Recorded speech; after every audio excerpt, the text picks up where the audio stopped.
Are you ready? Let's talk digital. Bonjour à tous et bienvenue sur le podcast Digital Feeling. Je suis Elodie Chenol et j'accompagne les CEO à travailler leur personal branding et celui de leur marque grâce au digital.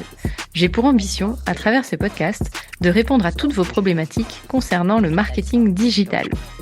Pour cela, si vous avez une question, rien de plus simple, vous m'envoyez un message sur LinkedIn en privé et j'y réponds lors d'un épisode.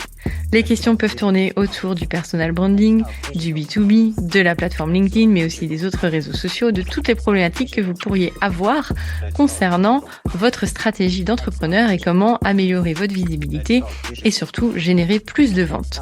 Si je n'ai pas la réponse à votre question, j'irai chercher pour vous les experts du domaine pour vous produire un épisode qui répondra à cette fameuse question. Bonne écoute! Et bonjour à tous, parlons digital. Et justement, aujourd'hui, on va parler un peu moins digital, mais un peu plus vie d'entrepreneur. Et j'ai la chance de recevoir Arnaud Gazet, le cofondateur de Refaire, qui va nous expliquer un petit peu comment il gère son temps avec ses enfants, sa vie de papa entrepreneur, quoi. Bonjour Arnaud. Salut Elodie, ravi d'être là et de partager ces moments personnels. Eh ben super, je suis ravie de te recevoir. Alors comment tu fais toi? Est-ce que tu as des petits tips? Je vais pas dire des routines, hein, on n'en est pas là-dedans. Parce que quand on est parent, de toute façon, les routines, ça n'existe pas. Est-ce que tu as des petits conseils à nous donner justement pour gérer son temps entre sa famille, ses enfants et sa vie d'entrepreneur? Ouais, je pense que mon premier conseil, c'est d'avoir une vraie barrière entre les enfants et ma vie professionnelle. Ça, c'est vraiment mon premier. C'est la première chose que j'essaye de vraiment bien réaliser, c'est d'éviter les moments où on est au milieu du salon et on travaille et il y a les enfants qui se baladent et on essaye de tout faire et on fait tout mal. Ça, c'est mon premier tips. Et mon deuxième tip, c'est d'avoir presque organiser ma vie parentale dans un agenda pour pouvoir gérer ma vie parentale comme je gère mon taf pour pas passer à côté des moments qui sont importants pour eux, des choses qu'il faut pas oublier, les sorties de l'école, etc., etc. Tout est organisé dans un même agenda, mais pas dans les mêmes couleurs. Énorme. Alors je fais la même chose, je ne peux que plus soyer. Est-ce que toi aussi, tu envoies des invitations à ta conjointe ou à ton conjoint pour lui dire c'est ton tour d'aller chercher les enfants à l'école, là je peux pas, j'ai tel truc? Alors, c'est différent. Alors, moi, je suis séparé, donc du coup, je les gère tout seul. Et j'ai effectivement mon nounou, mon babysitter qui lui a un planning très très clair sur quand aller les chercher, etc. Donc moi, je gère pas trop le fait d'aller les chercher, mais c'est vrai que je les emmène le matin à l'école, à la crèche, etc. Donc on s'est bien organisés tous les deux. Ah c'est canon, mais alors du coup oui, papa séparé, c'est d'autant plus difficile pour s'organiser. Du Ah, coup, c'est pour c'est ça qu'il faut t'as intérêt à avoir un agenda genre vraiment bien construit, quoi. Parce que il m'était arrivé parfois justement que ce soit à mon tour pour des raisons diverses et variées de devoir aller les chercher. Et effectivement, quand tu vas pas à 16h30 et qu'on t'appelle, au fait, vous êtes où? Maintenant, gardez-le ce soir jusqu'à 18h, il n'y a pas de problème. Ça fait bizarre, quoi. Donc, non, t'as intérêt à être vraiment très, très organisé, d'avoir tout noté dans ton agenda et d'avoir des petits reminders, tu vois, 30 minutes avant, bien organisé, quoi. l'agenda du coup qui est vraiment un conseil clé que je partage même s'il fait Ouais, différemment, mais c'est vrai c'est que de ça. se le mettre dans le jardin, enfant, école, sortie, c'est important et ça permet de quand tu es plongé dans ta tâche et on peut vite plonger et même pas voir le temps passer, ça permet d'avoir des reminders. Quand tu dis que tu fais une barrière justement pro perso, tu fais ça comment? Bah, c'est ce que je te disais, c'est que j'essaye de pas mélanger les moments. C'est-à-dire quand j'ai des temps de travail et que pendant les vacances, etc., et que j'ai des moments de travail, ils le savent. Ils ont généralement leurs activités, ils font les choses de leur côté. Et moi, ils savent que pendant 2 heures, je vais pas être là. En revanche, quand euh, quand je suis avec eux, j'essaye de pas toucher mon téléphone sur des appels pro. J'essaye de pas regarder mes mails. J'essaye de vraiment créer des barrières et d'être vraiment dans l'instant avec eux. Ça, c'est un truc que j'ai appris parce que je le faisais très très mal. J'ai fait très très mal pendant longtemps et c'est vrai qu'ils ont besoin d'attention, ils ont besoin de moments de qualité Et du coup, j'essaye de vivre ces moments de qualité à fond et de pas interférer avec mon travail dedans. Ah non, je comprends. Moi, j'arrive pas à le faire. Je suis admirative. C'est vrai que c'est pas facile de se dire: j'en ai pour 5 minutes à répondre à ce mail, allez, Ouais, j'y c'est vais». un vrai. Là, il faut vraiment le conscientiser, c'est-à-dire, et puis après, c'est comme toute routine, c'est-à-dire, au début, tu débordes un peu, et puis après, tu te dis non, enfin, c'est une règle stricte et claire, et t'essayes de pas le faire. Tu sais, t'as aussi en perspective le prochain moment où tu vas te remettre à travailler et où tu vas pouvoir répondre à ces mails qui arrivent et qui pingent sur ton téléphone depuis des heures. Ça demande pas mal de rigueur. Ouais, tu m'étonnes. Oh là là. Alors, petite question, du coup, c'est vrai, les barrières, c'est super, mais quand il y a des imprévus, comme il y en a pas mal en ce moment, des grèves, des enfants malades, comment tu fais? Eh ben, la première chose, c'est que tu commences par pester contre les grévistes. Et puis, et puis ensuite, une fois que tu as bien pesté, bah, t'es obligé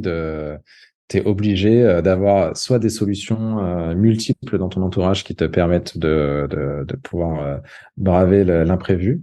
C'est assez rare. Et puis c'est assez rare qu'au dernier moment, tu aies un parent, etc. Quand tu as la chance d'avoir des parents pas trop loin, c'est rare qu'ils soient dispo comme ça au pied levé. Un babysitter, effectivement, à temps plein, ça c'est du confort, évidemment, qu'on peut pas tous s'offrir, mais ça, c'est vraiment un bon truc. Et puis quand c'est lui qui est malade, bah là, t'as plus le choix. Là, t'as abattu toutes tes cartes et il faut rester, il faut décaler tous tes meetings et il faut être là, quoi. Et donc, tu trouves un terrain de foot et puis tu vas pousser la balle, quoi. Très clair. Du coup, t'as jamais fait les fameuses réunions avec ton enfant avec toi ou tu gardes finalement cette barrière travail perso et t'adaptes le perso pour, enfin, t'adaptes le Ouais. travail pour t'adapter au perso. Ouais, alors moi, ils ont des âges très différents. Donc, j'ai un petit qui a 2 ans et demi, un autre qui a 10 ans et demi, et la dernière qui a 15 ans. Donc, si tu veux, tu me regardes avec des grands yeux, Faudra que tu me donnes ton secret de source de jeunesse là. je te donnerai ça. Et effectivement, comme ils n'ont pas tous les mêmes âges, bah, en fait, quand c'est l'intermédiaire, tu vois, je le prends, on va dans un café, il a sa console, un petit film, de quoi faire des petits devoirs, etc. Et on arrive à se faire des petits moments de coworking tous les deux. Quand c'est avec mon petit dernier, évidemment, ça fonctionne pas bien. Alors lui, il est ultra cool, ultra sage. C'est vrai que j'ai cette chance-là, tu vois. Je pourrais l'asseoir dans un coin et avec une feuille de papier et des crayons et il pourrait dessiner toute la matinée, mais j'essaye quand même de pas lui imposer ça et d'être un peu plus avec lui. Donc c'est vraiment contextuel, tu vois. Ça dépend du contexte. Ouais, je comprends. Mais alors, je te regarde avec des gros yeux aussi, parce que finalement, moi, elles ont 14, 8 et 3. Tu vois, je suis pas très loin Bah non. de l'éloignement. Mais moi, celle de 3 ans, tu vois, Taz, je sais pas si tu te souviens. Tu sais, le petit monstre de Ouais, Tasmanie, là, qui qui court tournait partout sur tout le lui-même. temps. Ouais. C'est ma fille. Du coup, je peux pas lui donner les crayons.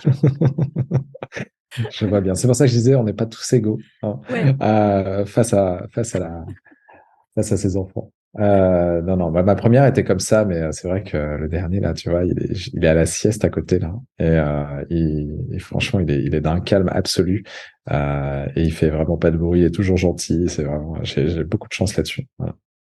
Surtout à deux Ça, ans. ça marche bien. Ça marche bien, disons, pour l'emmener quelque part et essayer de continuer un peu à travailler quand tu es obligé de l'avoir avec toi toute la journée. Bon, bah, c'est cool. Écoute, t'as beaucoup de chance. Je suis très jalouse, mais non, Désolé. non, mais c'est vrai que moi, j'ai fait beaucoup de réunions finalement avec ma grande qui a pas encore 8 ans, d'ailleurs, elle a 7 ans.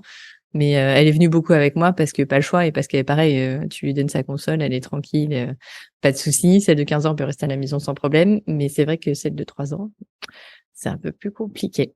Ah ouais. Et quand tu les emmènes en réunion, c'est quoi les réactions? Alors en fait, bah, j'ai 2 typologies de personnes d'ailleurs, c'est intéressant. Alors j'ai les typologies de personnes qui souvent sont parents et par exemple, je donne des cours dans une école et j'ai une responsable pédagogique formidable qui me ramène limite des ateliers créatifs pour occuper ma fille et ma fille Ouais. adore parce que elle est avec la maîtresse entre guillemets. Du coup, Mhm. Ils elle adore, comprennent elle est ta très détresse, sage. ouais. Mhm. Ça, c'est cool.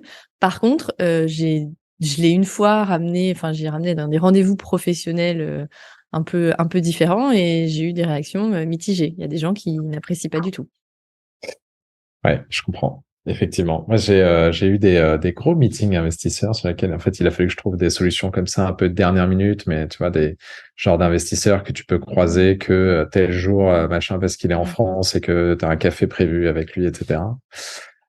Et en fait, je pense que c'est complètement culturel. Tu vois, j'ai retourné la terre entière pour trouver une solution pour le faire garder pendant, tu vois, 2 heures, le temps de faire l'aller-retour et de faire mon meeting. Et en fait, on m'a dit derrière, quand j'en ai parlé avec lui, en fait, il était libanais, tu vois, et en fait, il m'a dit, mais pourquoi t'es pas venu avec? Tu vois, il y avait pas de problème. C'est vraiment, je pense que c'est un truc qui est hyper culturel aussi là-dessus. Et du coup, comprends qu'en plus, c'était un samedi, donc là, tu vois, rien n'était fait pour et qu'il y aurait vraiment eu aucun problème. Ouais, c'est clair. Ouais, ça dépend de l'interlocuteur en face, tu sais jamais en fait. Et Non. moi, je pensais que c'était pas un problème. Enfin, ça dépend bien sûr du rendez-vous. C'est avec un investisseur, j'aurais fait comme toi. J'aurais pas forcément amené mes enfants avec moi.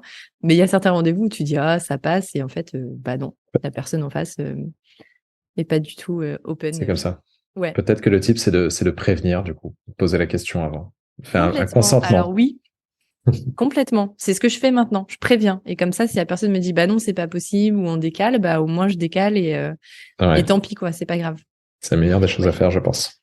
c'est le meilleur tips, prévenir. Plutôt que tada! Mais je te remercie beaucoup en tout cas Arnaud de nous avoir partagé tes tips Je t'en prie. sur ta vie entrepreneur et papa. Et puis la prochaine fois, je vous retrouve pour un épisode sur le digital. Merci. Salut Elodie, merci pour ton accueil. Thank you. You're welcome. Let's talk digital. J'espère que ce podcast vous a plu.